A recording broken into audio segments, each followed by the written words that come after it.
Hey guys, good morning. Welcome to another video. कैसे हैं आप सभी लोग? उम्मीद है आप सारे लोग बहुत ही अच्छे होंगे। दोस्तों, अभी बहुत ज़्यादा लोग कंफ्यूज हैं विजिट वीज़ा और वर्क वीज़ा और जॉब सीकर्स वीज़ा। खासकर जॉब सीकर्स और विजिट वीज़ा को लेकर लोग काफ़ी ज़्यादा कंफ्यूज हैं। तो आज की इस वीडियो में स्पेशली मैं बात करने वाला हूँ। पहले तो मैं आपको डिफरेंसेस बताऊँगा कि कौन सी वीज़ा में क्या डिफरेंस है, फिर मैं बताऊँगा कि आपके लिए कौन सा वीज़ा बेस्ट है। साथ ही साथ मैं कोशिश करूँगा कि मैं ये भी बता दूँगा आपको कि कौन सा वीज़ा कितने का आ रहा है, ताकि कोई भी भाई हमारा इंडिया, पाकिस्तान, बांग्लादेश, नेपाल से अगर दुबई विज़िट करता है तो गाइज उसके साथ कोई भी प्रॉब्लम ना हो और वो एक यूनिक एक जो एक अमाउंट होता है ना, जिस अमाउंट से वो खर्च करके दुबई विज़िट कर सके, एटलीस्ट उस अमाउंट से वो वहाँ पे पहुँच सके। ठीक है, मैं नहीं चाहूँगा कि किसी भी भाई का एक भी दिरहम या एक भी रुपया, एक भी टका या एक भी रुपीज़ ज़ाया जाए। ठीक है, ये हमारी कोशिश रहती है ताकि आप लोगों की कुछ मदद हो सके। ठीक है, इसीलिए मैं आप लोगों से एक रिक्वेस्ट करूंगा छोटी सी कि वीडियो को लाइक कर दें, चैनल को सब्सक्राइब कर दें। अगर कोई भी आपको कमेंट करना है, सजेशन देना है, कोई भी सवाल करना है तो आप कमेंट भी कर सकते हैं। कि अभी नया वीज़ा है जॉब सीकर्स वीज़ा, बहुत सारे लोगों को इसके बारे में नहीं पता है। अब मैं आपको बता दूं, अगर जॉब सीकर्स वीज़ा की बात करें तो जॉब सीकर्स वीज़ा एक ऐसा वीज़ा है जो वीज़ा लेकर आप दुबई में जाओगे तो आपको जॉब आसानी से मिलेगी।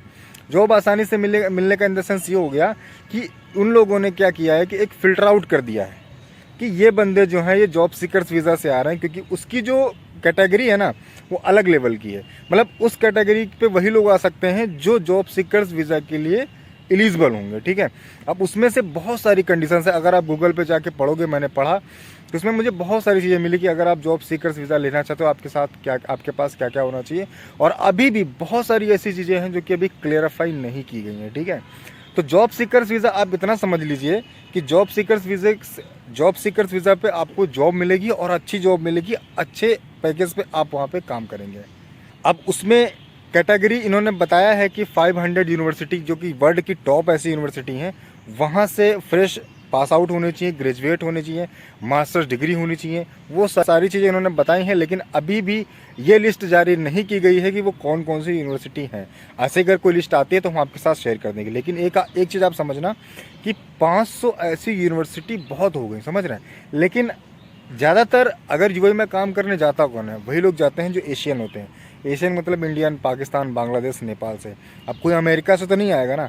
मतलब यूएई वही लोग आएंगे जिन लोगों का वहाँ पे प्रॉफिट होगा, बेनिफिट होगा। ठीक है, तो मतलब कि आप लोग ये समझना कि इंडिया में या पाकिस्तान में या बांग्लादेश में वही सारी यूनिवर्सिटी के नाम आएंगे, तो वो एक सोच का विषय ज़रूर है, लेकिन उसमें घबराने की ज़रूरत नहीं है।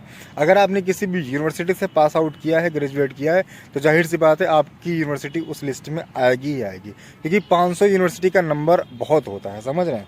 एक यूनिवर्सिटी आपके शहर में कितनी होंगी? एक या दो, और ज़िले में कितनी होंगी? 10 या 15, 20, 25। लेकिन 500 यूनिवर्सिटी बोली ना, 500 वर्ल्ड की टॉप यूनिवर्सिटी।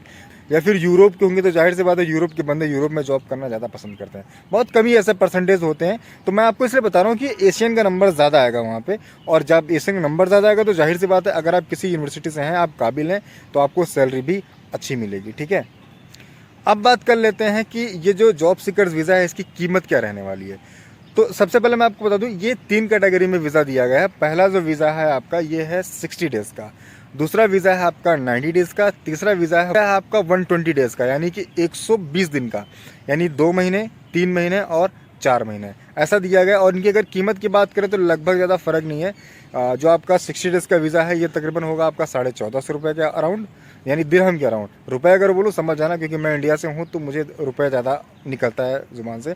जैसे कि मेरे मुंह से निकलता है दुबई, बार बार निकलता है ना। दुबई इसलिए निकलता है क्योंकि दुबई को लोग ज़्यादा जानते हैं, और मैं भी ज़्यादातर दुबई ही बोलता हूँ पूरे यूएई को। ठीक है, मतलब वो ऐसा होता है, लेकिन ऐसा है नहीं हकीकत में यूएई एक पूरा देश है और दुबई एक राज्य है यूएई का। ठीक है, उसी प्रकार से जो मैं रुपया बोलता हूँ वो आप दिरहम में समझना। ठीक है, यानी 1450 दिरहम आपका लगेगा अगर आप 60 डेज़ का वीज़ा लेते हो। अगर आप वही वीज़ा लेते हो 90 डेज़ का तो आपका अराउंड 1655 या 50 के अराउंड लगेगा, यानी 1650 के आसपास आपका लगेगा अगर आप 90 डेज़ का वीज़ा लेते हो। सेकेंड, अगर आप वीज़ा लेते हो 4 महीने का। अगर आप 4 महीने का वीज़ा लेते हो तो आपका तकरीबन 1850 से 1900 के आसपास आपका पैसा लगेगा।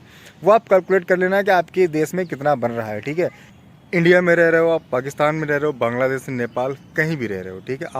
आप अपने हिसाब से कैलकुलेट कर लेना और फिर आप देख लेना कि आपके यहाँ से कैसा यहाँ पे पड़ रहा है, ठीक है। तो ये हो गई आपकी जॉब सीकर्स वीज़ा की बात। गाइज अब हम बात करते हैं विजिट वीज़ा के बारे में। विजिट वीज़ा पे बहुत ज़्यादा लोग आए हैं, बहुत ज़्यादा लोगों ने यहाँ पे जॉब सर्च करी, उनको जॉब भी मिली। और मैं अगर बात करूँ पर्सनली, मेरे जानने में से बहुत सारे लोग गए जो कि यूएई में खासकर विजिट वीज़ा पर ही गए थे। उनका वीज़ा जो है कन्वर्ट भी हुआ, विजिट से वर्क वीज़ा में कन्वर्ट भी हुआ। तो अब आप लोगों को अगर जाना है तो उसके लिए या तो पहले फुल इन्फॉर्मेशन ले लें या फिर आप जॉब सीकर्स वीज़ा पे जाएँ, क्योंकि अगर आप जॉब सीकर्स वीज़ा पे जाएंगे तो जाहिर सी बात है आपका वीज़ा जल्दी कन्वर्ट हो जाएगा, साथ ही साथ आप अपॉर्चुनिटी ज़्यादा मिलेगी और कंपनी आपको ज़्यादा से ज़्यादा इम्पोर्टेंस देगी कि हाँ आप जॉब सीकर्स वीज़ा पे हैं, क्योंकि अभी नया नया वीज़ा का रूल आया है। और जाहिर सी बात है आप सारी चीज़ें जो क्वालिफाई करने के बाद जो रूल्स हैं उनको बीट करने के बाद ही आप वहाँ पर पहुँचोगे। विजिट वीज़ा की अभी थोड़ी सी इंपॉर्टेंस कम हो जाएगी, क्योंकि अगर आप उन रूल रेगुलेशन को फॉलो नहीं कर पाते या उनकी जो कैटेगरी है वहाँ तक नहीं पहुँच पाते तो जाहिर सी बात है वो आपको उतनी इंपॉर्टेंस नहीं देंगे। सेकंड, अगर आप विजिट वीज़ा पे जाते हो और अगर आप पकड़े जाते हो तो जाहिर सी बात है आपका जो फ़ाइन है वो अच्छा खासा लगेगा, क्योंकि उन्होंने ऑलरेडी जॉब वीज़ा बना रखा है। और अगर आप अब भी विजिट वीज़ा पे जा रहे हो तो कहीं ना कहीं प्रॉब्लम है, तो वो लोग मना करेंगे। मतलब ऐसा करना ठीक होगा नहीं मेरे हिसाब से, ठीक है। क्योंकि उन लोगों ने स्पेशली यही किया है कि विजिट वीज़ा को सिर्फ और सिर्फ घूमने के लिए ही रखा है। और अगर इसकी कीमत की हम बात करें तो ये तकरीबन आपका आएगा 500 से 550, और ये तकरीबन 2 महीने का विजिट वीज़ा होगा आपका। आप 2 महीने वहाँ पे रह सकते हो, उसके बाद ग्रेस पीरियड भी होता है। ग्रेस पीरियड आपका एक्सटेंड हो रहा है तो ठीक, नहीं हो रहा तो थोड़े दिन पहले आप कोशिश करो उसे एक्सटेंड करवा लो। इस मेरा आप लोगों से यही कहना है कि जो भी रूल रेगुलेशन है उन्हें फॉलो करो, और उसके बाद आप जॉब सर्च करना चाहो जॉब सर्च करो, या फिर आप घूमना चाहो आप घूमो। लेकिन हाँ, जॉब सीकर्स वीज़ा में एक चीज़ मैं आपको बताना भूल गया, वहाँ पे सिक्योरिटी डिपॉजिट भी लग रहा है, क्योंकि पहले ऐसा नहीं होता था लेकिन अब ऐसा हो रहा है। उसमें से काफ़ी ज़्यादा आपका हेल्थ इंश्योरेंस भी कवर हो रहा है। मान लो अगर आप वहाँ पर ओवर स्टे भी हो गए तो भी आपके पास पैसे कुछ ना कुछ होने चाहिए, तो सिक्योरिटी डिपॉजिट भी आपको जमा करना पड़ रहा है। तकरीबन 1025 के आसपास, 1200 अराउंड ऐसे आ रहा है। अभी मुझे क्लियर नहीं पता, लेकिन पता चलेगा मैं आपको डिस्क्रिप्शन में डाल दूंगा या फिर किसी और वीडियो में बता दूंगा। मतलब सिक्योरिटी वहाँ पे पड़ रही है, ठीक है। तो आप इन चीज़ों को ध्यान रखें और अपनी सेहत का ध्यान रखें। कोई भी सवाल, कोई भी सुझाव आपको देना है आप कमेंट बॉक्स में दे सकते हैं। इंस्टाग्राम का लिंक आपको डिस्क्रिप्शन में मिलेगा। आप मुझे इंस्टाग्राम पर भी फॉलो कर सकते हैं, वहाँ पे मैसेज कर सकते हैं। मैं ज़्यादा से ज़्यादा लोगों के सवालों का जवाब देने की कोशिश करता हूँ। तो ये एक छोटा सा वीडियो था इन्फॉर्मेशन के हिसाब से। तो मुझे ऐसा लगा कि आपको लोग बता देना चाहिए। अगर वीडियो कैसा, तो मुझे ऐसा लगा कि आप लोगों को इन्फॉर्म कर देना चाहिए। वीडियो कैसा लगा कमेंट करके ज़रूर बताना। मिलते हैं अगली वीडियो में, तब तक के लिए थैंक यू सो मच। जय हिंद, वंदे मातरम।